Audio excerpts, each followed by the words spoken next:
Hi and welcome. This is Ollie at the Crafty Whisk. Thank you for joining me today. We're going to be using a stamp set from Mama Elephant and it's called Little Line Agenda. It has little kittens, puppies and rabbits, and they're in teacups, little boxes and flower pots. It also has matching dies sold separately. Today I'm going to be using the kittens in teapots and the puppies in boxes. They're my two favourites.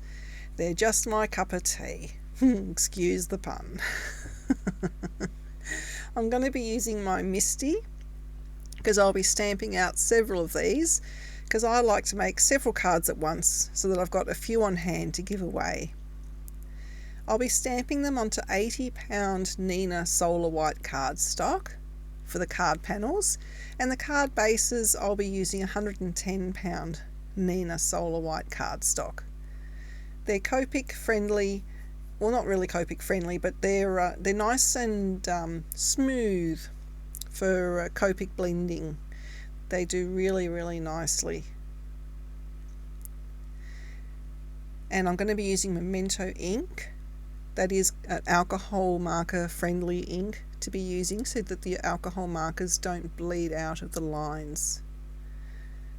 And I'm using my Misty so that I can stamp it twice and the stamp stays in the same position.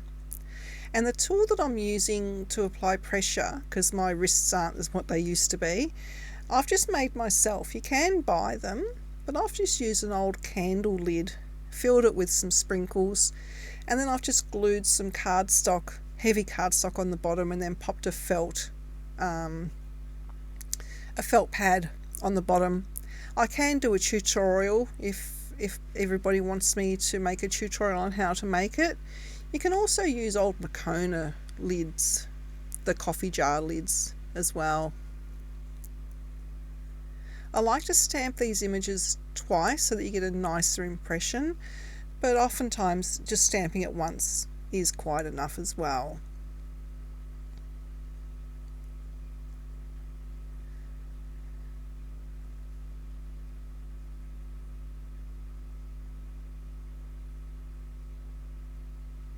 So I just clean the stamp off before I pop it away, and then I'm going to use the puppy dog in the little boxes stamp as well. You can stamp out as many as you want to do. You can pre-stamp however many you want to do and just keep them, and you can colour them in front of the telly, and you can use whatever medium that you want to colour in with as well. You can use pencils, textures.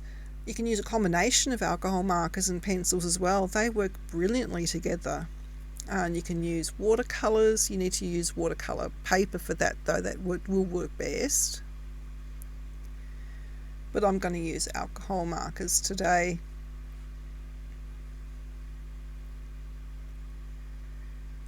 And to do my alcohol markers, I like to have the colour charts in front of me. So I've got my Ohuhu colour chart and my Copic colour charts in front of me here. I don't have very many Copic markers. I'm trying to build my stash up just slowly because they are very expensive. And so I try to buy the colour groups in groups of 3. So I've got a light, medium and dark of each group so that I can build up the light and shade of each colour group. But the Ohuhu you buy in a full set, so that does tend to mix in with the Copics quite well. I've sped this process up because it can get a little bit boring, and I'm not the world's best colourist. I'm still learning myself how to use the alcohol markers, and everybody has a different style of doing it. Even all the tutorials on YouTube, everyone does it differently, so it is trial and error. I'm only doing the one card on screen, and the other 3 that I will show you at the end I've done off screen. So this one I'm just doing a mixture of the kittens, of ones that appeal to me. So I've done a ginger and a tabby, and I'm going to try and do a little rag doll at the end with fuzzy fur. It didn't really work out how I quite envisaged it, but it's a bit tricky trying to do fuzzy fur. Excuse my head popping in the way all the time there.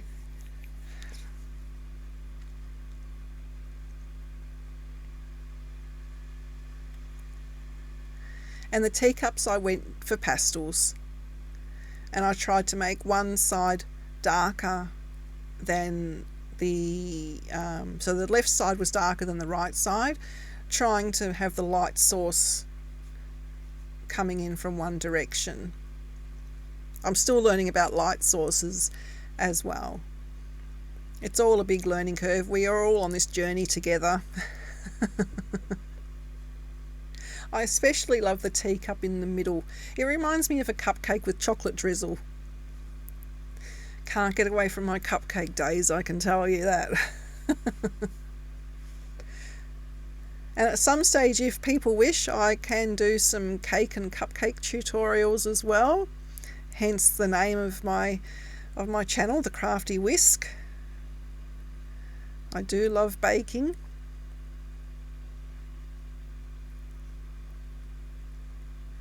So I'm nearly done with all the teacups here. And what I'm going to do now is just apply some shadow underneath so that they don't look like they're floating in midair, that they're actually on a surface. And it just gives a bit of dimension to them. It's subtle, but the effect is really good. The dies I'm using are also from Mama Elephant, and they're called Combo Rectangle. The top dies look a little bit strange, but the effect they're going to give is remarkable. I'm using the two largest ones, and this plain rectangle looks plain, but it's not. It's subtle, but I'll show you the effect close up shortly. It's very, very pretty. You can use any die cutting machine that you have. I'm using my Platinum Spellbinders because it just folds away. It's a very easy machine to have in the craft room.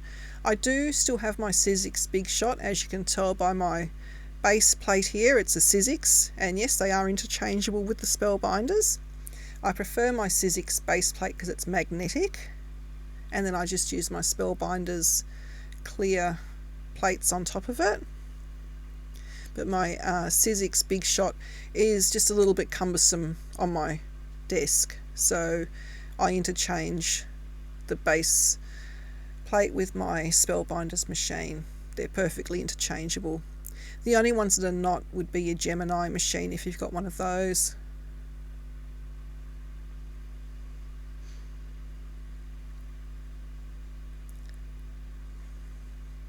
So now the effect you get with this one, and I've just used some low tack tape to tape the die down so it doesn't shift. And see the little stitched effect you get with that one? It's quite pretty, isn't it? Subtle but pretty. Now the cardstock I'm going to be using for the other die, the postage stamp looking die, is from Recollections. I think they're sold at Spotlight. And the sets I'm using are the Dreamy set, the Soda Pop set, and the Purple Passion set, and they're 176 GSM.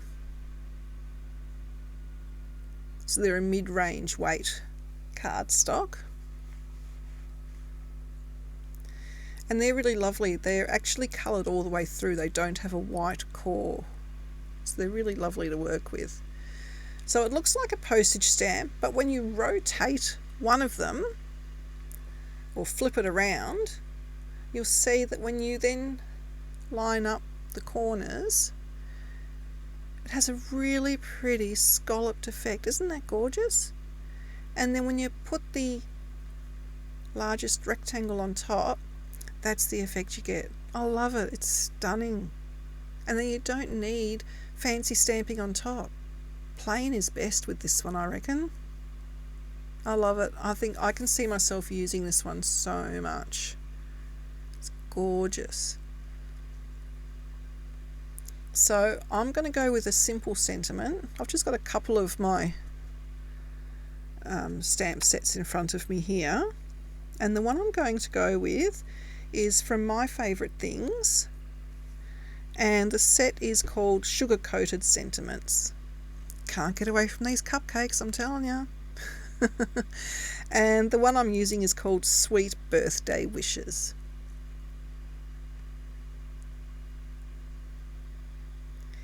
I've had this stamp set for quite a while, but I haven't used it yet. So rather than put it on just an acrylic block, I am going to bring out my Misty again, but I'm just placing it on my panel to make sure that the size and everything is what I want for the card, and I think it is. I just wanted something simple and small.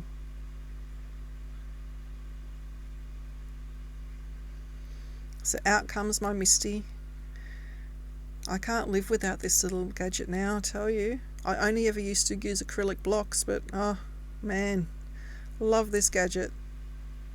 So I'm just popping it into there, making sure it's where I want it.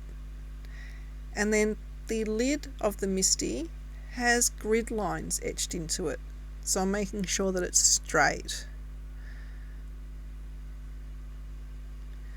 Letting the lid pick it up, and then I'm going to remove my card panel. Because I haven't used this stamp yet, I'm going to pop in a bit of scrap paper and make sure that it's going to stamp out correctly before I commit to putting it onto my card. And I'm also wanting to stamp out in a colour rather than in the stock standard black.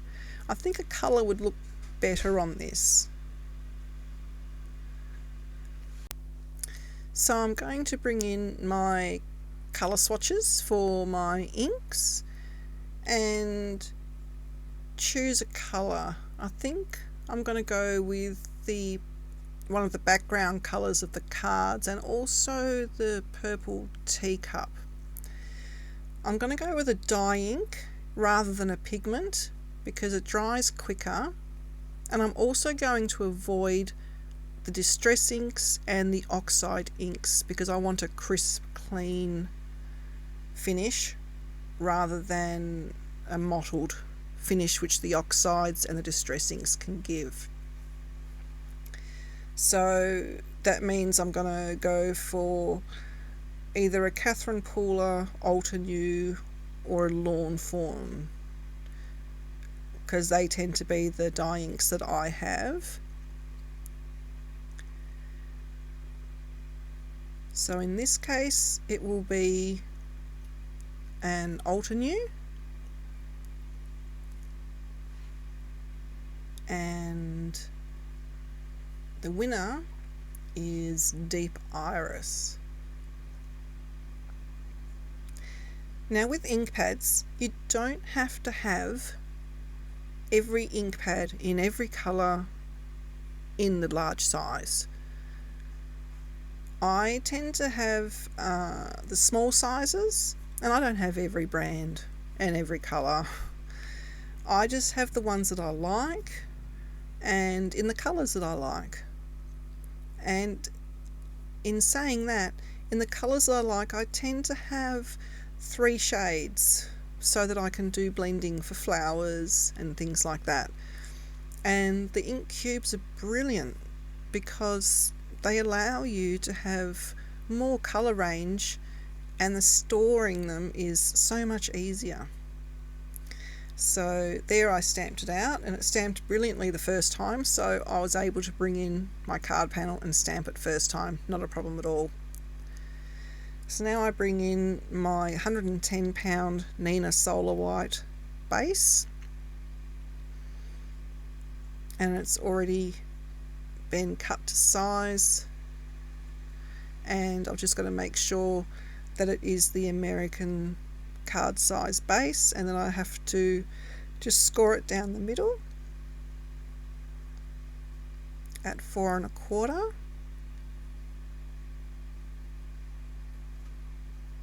because it's 8 1/2 long.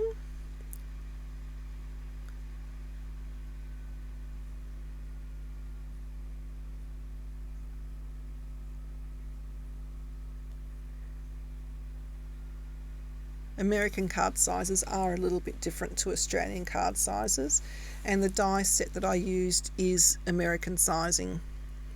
So you just need to be a little bit careful with the die sets that you use if they are Australian or European sizing compared to American sizing as to what size card base you then use. So now it's just a matter of adhering everything together. The way you adhere it or the method you use for adhering, it doesn't really matter. I use glue, I use tape runner. It just depends what I gravitate to, what's closest to hand. In this instance, I use Lawn Fawn glue. I also use art glitter glue. There's Nuvo glue.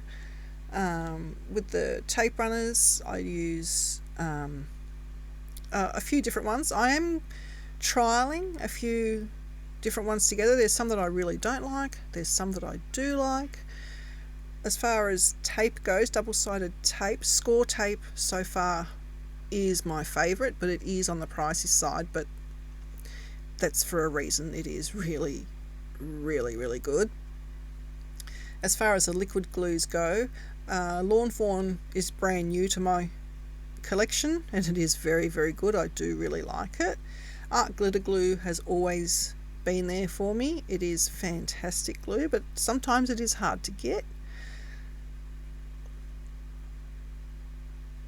But again, it is very, very good. So here I've just done everything with glue. You can use foam tape if you wanted anything to be raised, but in this case with these elements I felt everything needed to be flat. Now here is where I'm trying to decide if I want it raised up off the base card. If you're posting overseas, here is where I would suggest that you keep it flat. Or if you wanted it raised to post overseas, try using more card stock behind the scalloped bits. So the same size as the front panel that we stamped on, do 2 or 3 more of those and glue them behind the scalloped bit, and then attach everything to the card base for posting internationally. That would hold up much better in the post. But for posting domestically within your own country, foam tape is fine, like what I'm using here. So double-sided foam tape. If you try and post foam tape internationally, sometimes you will see the little buckle lines in between the gaps of the foam tape, depending on how rough they are with weighty items on top of letters. Just my 2 cents worth anyway. So just apply your foam tape, take off the backing paper. If you're a bit clumsy like I am, put a little bit of low-tack tape inside your base card so that it stays closed. That just enables you to try and see straight so you don't apply your card panel crooked, because once foam tape grabs, it grabs. There's no second chance. If you wanted a second chance, you can apply a little bit of liquid glue to it, and there you go. Card panel is attached. You can call that finished if you like. It's not finished in my book. We are going to have what we call finishing touches applied. Now, finishing touches in this case will be a white gel pen and some glitter. You could also glue on some sequins or some embellishments, whatever takes your fancy.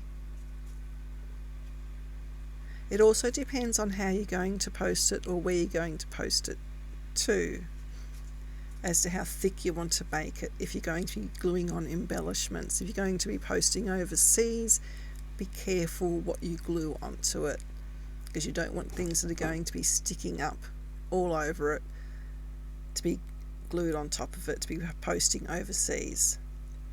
The white gel pen just adds a little bit of accents here and there. It looks really, really good on top of that chocolate drizzle.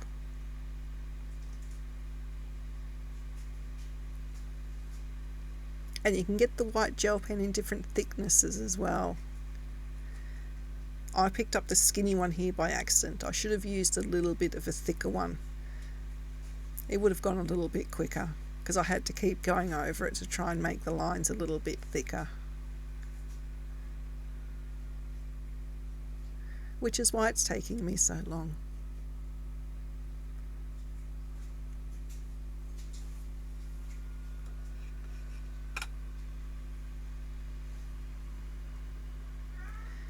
And the glitter I use is from Nuvo, and it's Aqua Shimmer gloss glitter. And it's basically just a little bit of very, very, very fine glitter shimmer. It's very subtle and very pretty. It's really, really nice on fairy wings, water, night skies, glasses, unicorns, clouds, stars, rainbows, bit of everything. It is very, very subtle. I'll hold it up here so you can see it a little bit better.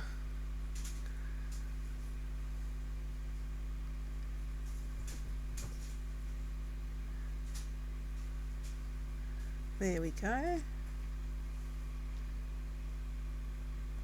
So the other 3 cards that I did have got different pop-up bits. I've actually popped up the sentiments instead of the actual card panel. And I've foiled the sentiments on the first 2 cards. So I can show you foiling in a different video if you like. The foiling comes up really, really pretty. And the sentiments I used are from a company called Uniquely Creative, from their cut apart sheets. And I love this one. This is using Kraft Card and craft paper. And that's using the puppy dogs in their little boxes. I love it. It's like a grungy effect. I think it's my favourite one of all. And these are the cut apart sheets from Uniquely Creative. It's just a sheet full of sentiments that you cut up. And the wonderful thing is, it's made with toner ink so you can foil them. And I'll show you that in another video. And that's what I did to the 2 sentiments.